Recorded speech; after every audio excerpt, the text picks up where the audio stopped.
তো একটা মানুষ মেকআপ ছাড়াও যে অনেক বেশি সুন্দর, শাহজাহান ইসলাম নূরের বউ রানীকে যথেষ্ট সুন্দরী মনে হয়েছে।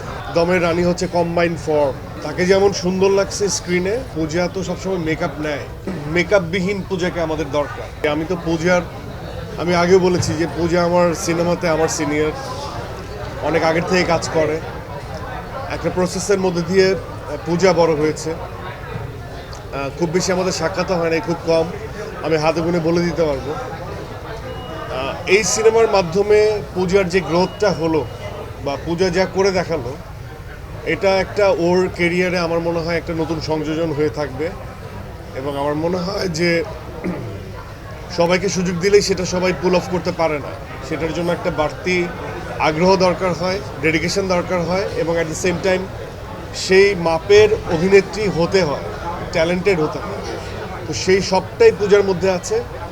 একজন নায়িকার যে ইমেজ দরকার, দেখতে সুন্দরী, মিষ্টি দেখতে, সাবলীল কথাবার্তায়, আর পারফর্মারের যে ইনস্টিংক্ট ভিতরে, ইচ্ছা, শ্রম দেওয়ার প্রবণতা, ডেডিকেশন দেখানোর ইচ্ছা, করে দেখানোর ইচ্ছা, আমি বলবো যে এটা হচ্ছে দমের রানী হচ্ছে কম্বাইন ফর্ম। হ্যাঁ, তাকে যেমন সুন্দর লাগছে স্ক্রিনে, এবং আমি আপনাদেরকে বলি পূজা তো সবসময় মেকআপ নেয়। দমে আমার টিম সেট করে দিছিল যে মেকআপবিহীন পূজাকে আমাদের দরকার।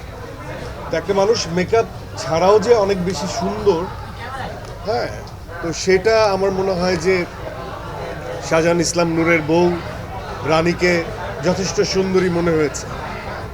আর শাহজাহান ইসলাম নূর তো মানে সময় পেলেই তার স্মৃতি রোমন্থনে ব্যস্ত হয়ে যায় রানীকে নিয়ে।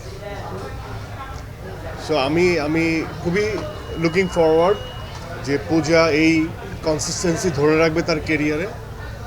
আমি একজন কো আর্টিস্ট হিসেবে এটাই আমার চাওয়া, এবং সো ফার আমি যতটুকু দেখেছি আমার অবজারভেশনে পূজা তার চরিত্রের প্রতি একদমই ঠিকঠাক পারফরমেন্স করেছে। এবং অনেক জায়গায় আমি বলবো পূজা নিজেকে নিজে অনেক মানে অধিকাংশ জায়গায় হচ্ছে ছাপিয়ে গেছে। এর আগে আমি বলতে পারি যে অ্যাকশনের আগে বলো তাহলে। অ্যাকশনের আগেই বলতে পারি যে যে আমি শাহজাহান ইসলাম নূর বাংলাদেশি মুসলমান। মনে রাখো এই কথাটা কেন বলছি এবং এই কথাটা কেন বলি আমরা। হ্যাঁ, তো বাংলাদেশ বলতে আমার রানী, আমার মা, আমার দেশ, আমার বাপের ভিটা, অনেক কিছু। মুসলমান এটা আমার ধর্ম, আমি মুসলিম। আর এই কথাগুলো মনে রাখতে বলছি। তো এই কথাগুলো, এই লোকেশনগুলো, এই চরিত্রগুলোর সাথে দম ইটস এ মেটাফোর। মানে অনেকগুলো দম যখন এক হয় তখন আসলে দমদার হয় জিনিসটা। আসলে দমটা ওই বলে না যে অনেকগুলো লাঠি যখন একযোগ হয় তখন ভাঙাটা খুব কঠিন হয়।